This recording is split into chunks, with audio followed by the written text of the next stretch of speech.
Good morning, everybody. Welcome to your Rangers Review morning briefing. It is Wednesday, the 17th of September. I'm Derek Clark, and I'm joined this morning by Blair Malloy. How goes it, Blair? Morning, Derek. Yeah, nice to see you get closed on this morning. That was that was a surprise yesterday when I tuned into the show. I thought I would come in a jacket and a t-shirt. I don't think anybody wants to see that at this hour in the morning, especially from me anyway. Yeah, just another week in the life of Rangers. Nothing much happening, is there? Yeah, absolutely. As I mentioned yesterday morning, I'm feeling recharged. It's amazing what a little dip in freezing cold water can do for the mental state. But I've got the clothes on today. Sorry for those that did enjoy that little bit of nakedness yesterday, but back with the clothes back on, and we're here to talk all things Rangers. Before we do, a quick word for our podcast sponsors, Willows Fencing, the Glasgow-based fencing company you can trust and proud partners of the Rangers Review. They've got over 20 years of experience in the fencing game. So if you're needing a new fence, folks, these are the guys to call. They're offering free consultations, no matter how big the job is, and you also get 10% off with the code Rangers Review over on their website, willows-fencing.com. Right, before we get stuck into today's news, Blair, we've not had you on since Saturday's results at Ibrox. I know you were there for us, and you gave your reaction after the game, but we're now on Wednesday, a few days after that took place, and Russell Martin still at the helm. Is that a surprise to you? Yeah, I think everything that we've seen on Saturday, obviously, I was at the press conference leading up to the game. I was at the game on Saturday afternoon, and we spoke about it on the show. I spoke about it after the game that was possibly the most toxic that I've ever heard at Ibrox. It was probably one of the worst atmospheres to try and make anything positive out of. Some things that I had never seen at a football game before in my life. The manager being booed back onto the park in the second half, the referee, the assistant referee putting up 7 minutes of injury time, and the fans just groaning and not really wanting it because they just wanted the whistle to blow. They just wanted it to be over. And I think that the apathy and the anger and a bit of a mixture of everything, along with the persistent chance of Nico Raskin, I think that the whole way through it just built up to a crescendo that it was just a horrible afternoon, to the point where I understand the fans that are really don't want to get on board with the playing out from the back, and I understand it. It puts Rangers in a lot of trouble. They don't maybe have the players to do it, but they're playing along the back line, and the defenders are just taking absolute pelters from the stands for just passing it along the back line. And I think when you get to that point, it's very, very hard to continue as a manager. But he remains in post, and he remains what will be for the Hibs game. So let's see how this pans out. Very big game coming up at the end of this week. By all accounts, as what I've seen online, that the stadium will be far from full on Saturday. Obviously, with that being a cup game not included in the season ticket packages. So it'll be very interesting to see what Rangers walk out to on Saturday evening. If it is a half-empty stadium, that's certainly not a good look for the owners. Yeah. Before we get stuck in, a lot of you commenting in at the moment, given Jim White's comments on TalkSport yesterday. Many of you saying, Dell says, what do you think of Mr. Sensationalism, Jim White going after fan media? I did see this clip yesterday, guys, and my thoughts are on Jim White. I'm not his biggest fan. Like you say, Dell, he is Mr. Sensationalism. I think his time has come and gone. I can't stand listening to a show on TalkSport, I've got to say, and I thought it was pretty cheap of him to have a go at Stevie and David Edgar with the line of questioning to Russell Martin after the game at the weekend. It was a hard line of questioning, but fair, and I've no idea what his game is here and having a pop at Stevie and Davey. You were in that press conference, Blair.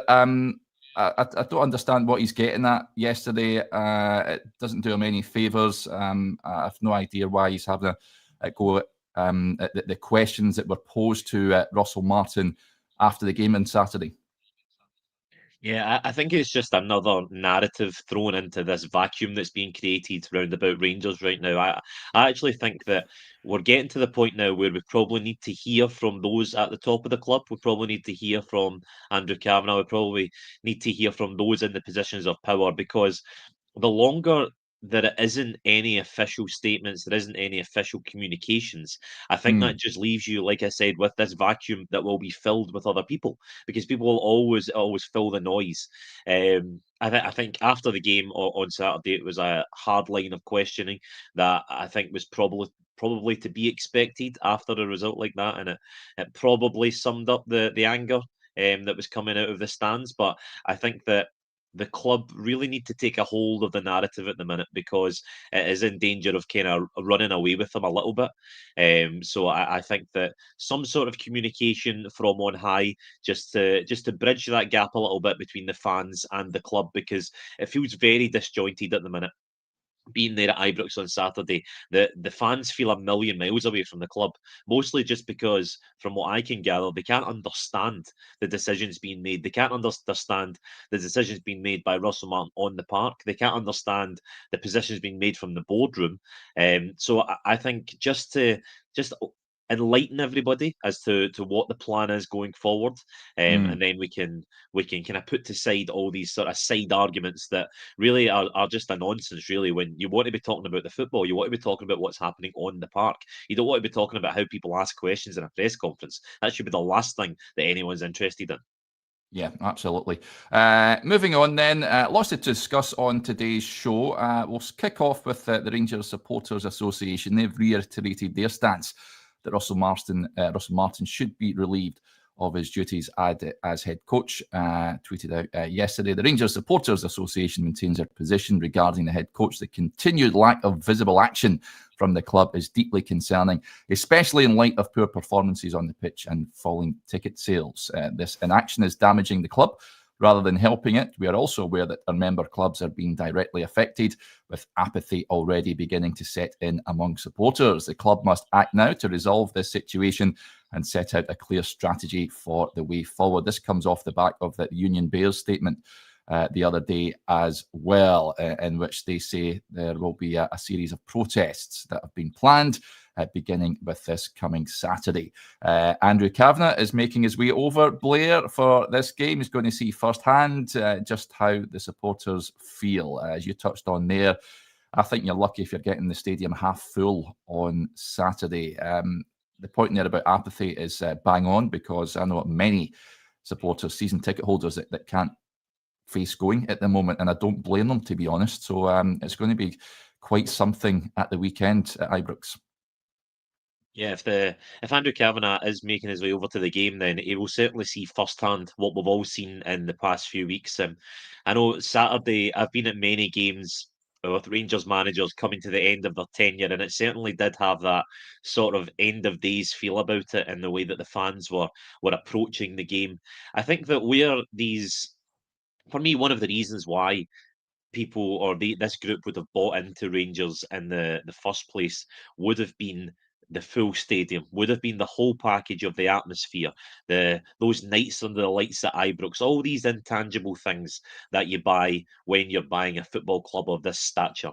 And if you turn up at Ibrox on a Saturday afternoon for a game that's on the TV, a game against a resurgent Hibs side who are, in previous years, a bit of a rival, it's always been a tasty game. If you turn up to that game and the stadium is half empty from kickoff, it doesn't paint the club in a good look. It doesn't paint their investment in a good look, and it ultimately doesn't paint them in a good look, because they have allowed it to stagnate in this short period of time to the point that it's at now.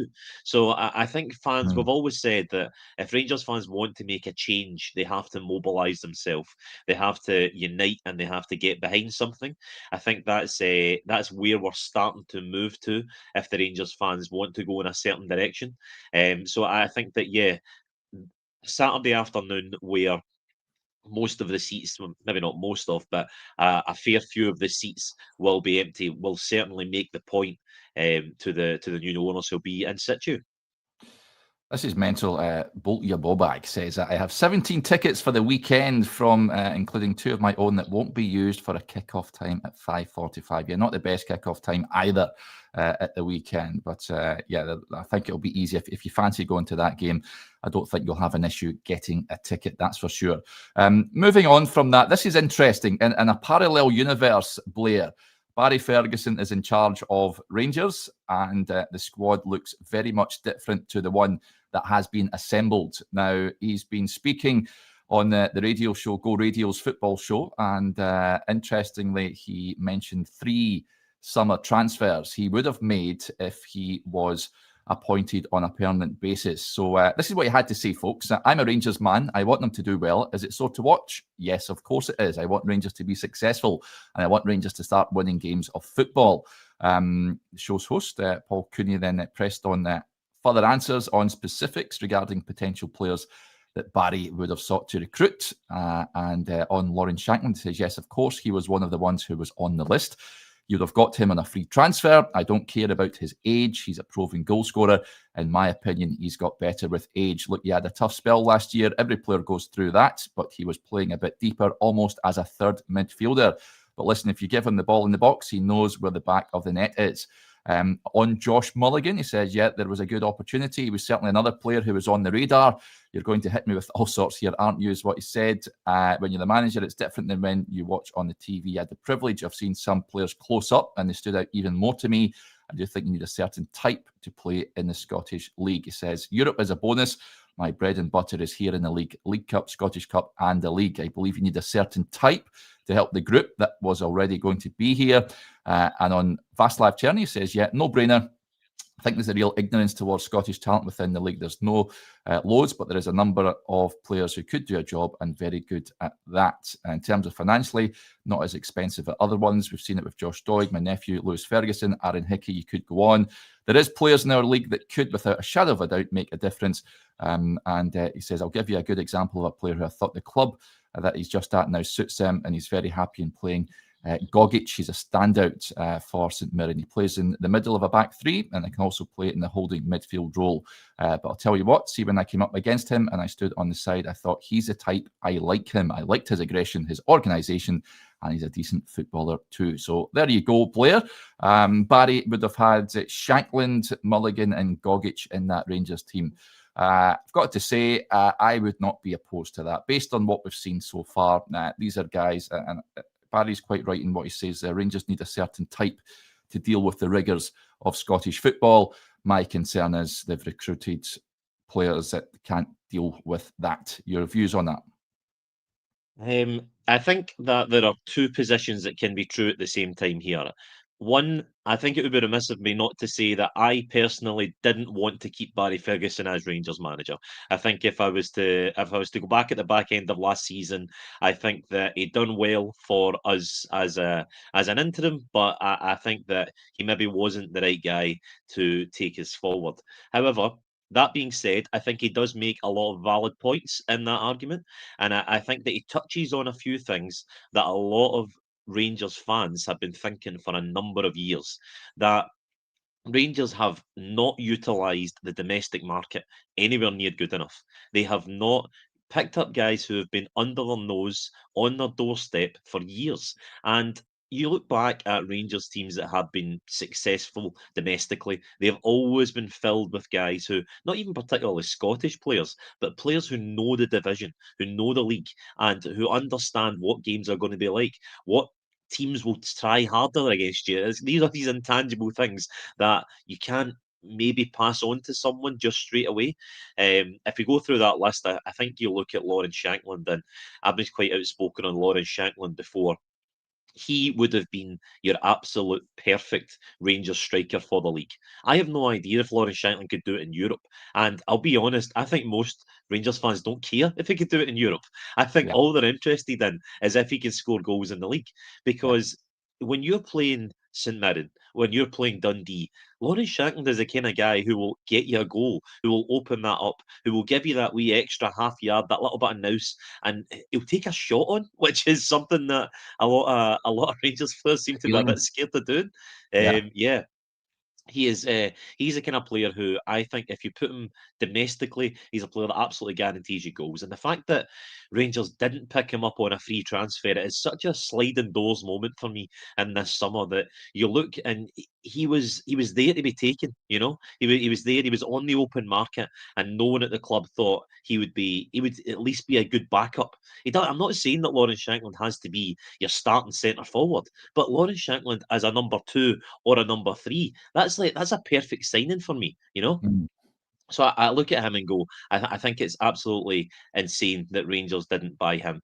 And in terms of the others on that list, Josh Mulligan, as far as we know, that he was a player that Rangers were looking at somewhere Yeah. down the line, Yeah. but that didn't go through for whatever reason. Which again, given his performances at Hibs, looks now like a bit of a missed opportunity. When you look at him, at the others on the list, Václav Černý. Now, my opinions on Václav Černý are maybe a little bit different to others of Mm. a Rangers persuasion. I would not have been in a massive rush to bring Václav Černý back to the club, if I'm honest. I think that, don't get me wrong, he's a player that did look good in spells and had moments where he looked good, but he was such an incredibly one-footed player for me that I don't think he was a player that you could build your team around. And don't get me wrong, like he's a player who, when I interviewed him last year, he was he the proverbial, he got it, he understood it. And when he came out after games where Rangers had dropped points, Rangers had lost, he was angry, and you could see that he was angry. But I think that Václav Černý just looked good in a poor team. I don't think Václav Černý is a particularly wonderful player, and I think hindsight's a great thing that we could all look back on and maybe do things differently, but maybe not that one for me.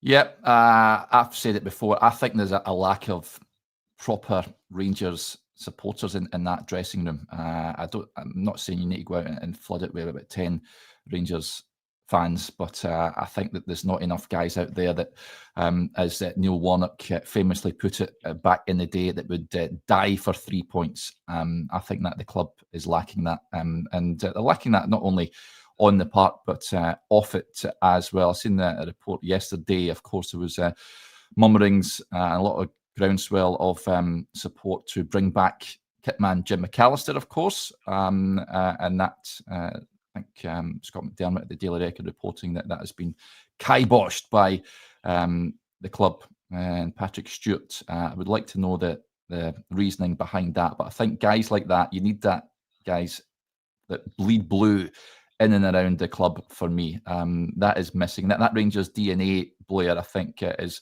much needed. Do you think that's a fair comment at this point in time, or is it not as important as what many people like me are making out? I don't think it's. I think it's really dependent on what you describe as Rangers DNA. I think that's a very subjective term. I don't think you have to have grown up in the west of Scotland and been a dyed-in-the-wool Rangers fan from 5 years old and been on the Copeland Road to know what it means to play for Rangers. I think you can pick that up. When I listened to those comments from Barry Ferguson yesterday, if we just go back to that a little bit. By the way, Alex Gogic, I'm not having him as a Rangers player, to be honest. Really? I get where it's coming from.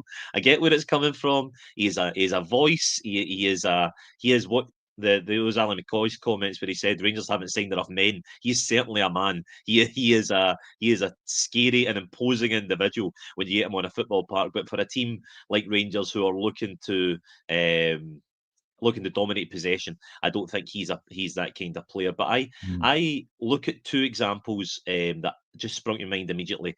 Nacho Novo, who came from Dundee, who I think that before coming here was not a dyed-in-the-wool Rangers man. But you look at how he took the club to heart, you look at his aggression, you look at his fight, and you look at how much he gave to the fans, and he left as a cult hero. And I think you'll find few Rangers players more fondly thought of in the hearts of supporters than Nacho Novo. And then I look at Marvin Andrews. Marvin Andrews is a player who Rangers picked up from Livingston. Now, what's the equivalent of that today? Maybe it is Rangers signing someone from St Mirren. Maybe it is Rangers signing someone from Motherwell, Kilmarnock. Livingston weren't particularly flying high. All right, they'd done well in the early 2000s, but they weren't particularly flying high at the point that Marvin Andrews signed for them. And he was a player who, once again, was solid. He was a domestically very good player. And Rangers managed to just pick that up from the teams round about them, and then he went on to be a Rangers first teamer. So I think that there is an argument to say that players round about the league, when you pick them up, maybe if they're not quite there yet, you can build them up and you can bring them up to the quality by putting them with good enough players round about them. But I don't necessarily think that you have to be a Rangers fan to get it. But I do think that a knowledge of Scottish football is integral. When you look at guys like Josh Doig, you look at Aaron Hickey, of course you look at Lewis Ferguson, you look at all these players that whether Rangers could have signed them or not, I don't know. But it just, I understand why it irks fans that they're not even linked with these players. Not even thinking, they're not even in the conversation for these players. So I think that, and there is a little bit of credit to the club. I can see them trying to change that a little bit, but it's not enough in this sort of, let's sign one of the best young talents every year. So 2 years ago, it was Connor Barron. A year ago, it was Lyle Cameron. So they are going, right, okay, if we can pick up the one maybe good player in the team round about us, then they're seeing that as progress. But I feel like that's missing the point a little bit. You need to look at guys who are doing well in the division, and if you can pick them up for a decent price, then it seems like a no-brainer. And I wonder if that will still be a thing now that Niels Coppin is left, whether they will look at the best talent in Scotland. I very much hope they do, because for me, successful Rangers teams in the past have had a Scottish nucleus in there, and for me, I just think it's missing at this point in time. I think we can be doing with some more. Lots of points coming in, as you can expect. Interesting points of view. Another player Barry's mentioned previously, and Johnny took pelters when he said it before, is Scott McKenna, big centre half, of course. I think I mentioned it back in we're going back a year or so now. I said that was a signing when he was getting freed from Forest that would have made sense. I have no issue with his Celtic leanings. I think he could have come in there and done a job for Rangers, and certainly dealt with the physical nature of Scottish football as well. But there you go. I'd imagine if Barry had got the gig, Rangers would look very different than what they do now. What do you make of Tav's comments, though, Blair, at the weekend, where I thought it was a very interesting press conference from him, and reading between the lines of what he had to say, I think he feels that there is not enough leaders, men that know what playing for Rangers is all about in that dressing room. Yeah, that was a question that I asked him in that post-match press conference that I was really interested in finding out, because you speak to guys in the street, you speak to guys in the stand, and the thing that they always ask you is, do the players care the same way that we care? That's the thing that people always come back to. They go, do the players really get it? And ironically, the way we were talking about how you ask questions, there's a little bit of way to dance around that question. You can't just come out and go, do you really care? But yeah, there always is is there anger? Is the same amount of anger? And the answer he gave was really, really interesting. And he said, I would assume so, which wasn't the massive ringing endorsement that I No. thought I was going to get back. I No. thought I was going to get, yeah, there's people in there tearing the paint off the walls, and Yeah. it wasn't like that at all. And then it was followed up by another journalist where he asked, like, "Are you sure that you don't seem quite sure if there is anger?" And he went on to say, obviously, we've seen the comments. He said they were ashamed, they were embarrassed by that result, but I think that he, for the first time, and sitting in that press conference, I've interviewed James Tavernier numerous times over the last few years. I have never seen him that angry. Never, ever seen him that angry. James Tavernier is always very measured. He always comes out and, like it or loathe it, the way he conducts interviews, he is professional to the nth degree. He never gives anything away. But you could see that he came in and he was absolutely fizzing after the game. That he wanted to explode, but he knows he's a Rangers captain and he has to maintain a level of decorum. But I thought it was incredibly interesting the way that he spoke, and perhaps what he didn't say rather than what he did say, for people watching it and perhaps reading between the lines. I think that himself and whoever is in the leadership group, they would have went in there and made their point clear. But as he said, football's changed these days. I think that people maybe don't get as angry as they used to. Maybe people don't go in and start shouting their mouth and holding people to account. And I think that maybe at a club like Rangers, sometimes you need that because the fans will hold you to account. The fans will let you know what it's about within 5 minutes, maybe quicker than any other clubs that any one of these players will ever play for. I've got no a few of those players will have been shocked with what they've heard on Saturday afternoon, given how early it is in the season. But I think that they have to be held to account by the fans and also by their teammates. Yes, most certainly. There's a point that comes in here. I wanted to address this as well. A bit of news from yesterday. Mark Gould, what was the issue with Kevin Thomson leaving the academy? So he was on Premier Sports' podcast last night alongside Alan Hutton, Michael Stewart, Darryl Curry, and he was quizzed on leaving Rangers. So he said, you certainly haven't won the lottery while working for the academy, but I love working for the club. I'm not disappointed. I was back on Saturday there, and the club has been unbelievably good with me, whether it be through playing opportunities or other options from my retirement. We're all made the same. Huts and Mikey probably think could still put their boots on and go and perform better at Ibrox than some of the players that are there just now. It's the way we're made. We've got that ego, the drive and belief within us that we think we can do something well. Whenever I've worked at the club, I've always built up a great reputation. It becomes a bit frustrating when you feel as though you can help, but I'm also not naive to know there is a million other people who think they could help the situation and be good coaches. I just do what I do. Whenever I get an opportunity to do stuff, I try to do my best. I don't know if disappointment is the right word after leaving, but I was a wee bit frustrated that I'd done four and a half months in the academy. I loved working with Stevie Smith and being back on the pitch. I didn't enjoy driving back to Glasgow 6 or 7 days a week, obviously missing out on the kids, but I did it because I was asked to do, and I saw a pathway back into the club. Then working on the grass, getting into a team environment, working with good players, it's all something that I'm really passionate about. So I suppose there's a bit of frustration that it ended the way it ended, with a lack of communication and lack of any real closure. You know, better than anyone, though, I would never criticise a club. I would criticise what I watch at times because I think it's only fair when you're doing the media side of it. But I would never criticise anyone for not giving me opportunities that I sometimes feel as though I deserve. So there you go, Kevin Thomson speaking about his departure from the club. Bit of a strange one there. Blair, he was in the academy and certainly not happy at the way things have been handled on that front. Yeah, obviously we don't know the ins and outs of what's going on there. Let's prefix this by saying that we're not privy to the the details of what's happened there. But I think that is a little bit of a concerning sign when you've got ex-players who are well regarded amongst Yeah. the fan base and have always done well at the club, and they're coming out and maybe insinuating that they've not been treated perhaps the best when working within the club, which I think that maybe upsets fans at times, because I think this is true of any club really. I think that fans want to see players that have done well for them in the past taken care of, and they want to see players welcome back into the club with open arms when they've done good jobs for them. Yeah. And I think that's maybe been a little bit of an issue at Rangers. And this is not this board problem, by the way. This is something that's been there for a long time. I think that Rangers could perhaps do more to welcome players back into the club again, and especially get them involved in the coaching setup. I think that we had that Rangers man, air quotes, conversation earlier on.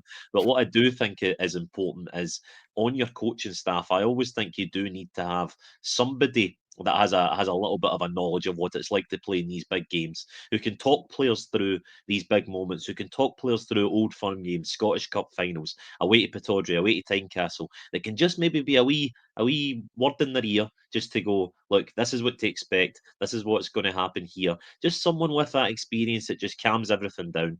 So I definitely think that having a name that has succeeded at Rangers before in and around the building is very useful. And when you have comments like that, Kevin Thomson perhaps saying there that he didn't leave on the best of terms is not the greatest look for the club, if I'm honest. Yeah. I don't like that. I've got to say. We'll wrap up with this. CJ Macca says, "What about Archie Stevens leaving us on a free and then signs for Arsenal?" You will have seen he penned a contract with the Arsenal Academy after a successful trial. As a London boy down there, I think by all accounts, reading between the lines, he wanted to move back down south. and it'll be interesting to see if he makes the grade at Arsenal. They have a lot of talented boys down there, but I wish him all the best. He's a cracking young boy.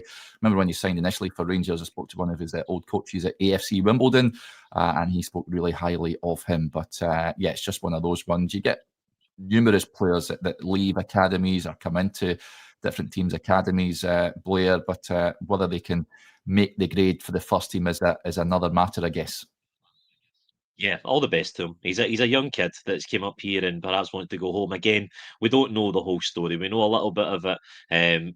Fans will be rightly initially see that and disappointed that he was on Rangers books and now he's signed for Arsenal, and how have we not taken advantage of this? But it's one of those, life gets in the way sometimes, and all the best to him. Hope he goes and makes success of it down at Arsenal.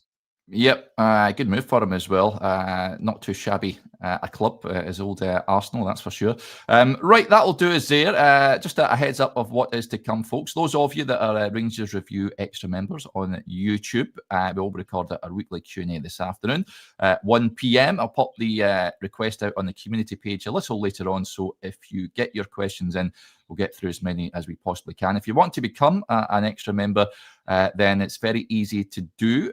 Just click on the join membership tab on our YouTube homepage, and then click that, and then you just click join, and then you can join us. So yeah, you can do that if you want more Rangers content. Big thank you to Blair as ever. Thank you to you all for tuning in to the show. If I don't speak to you later, then enjoy your Wednesday. Bye for now.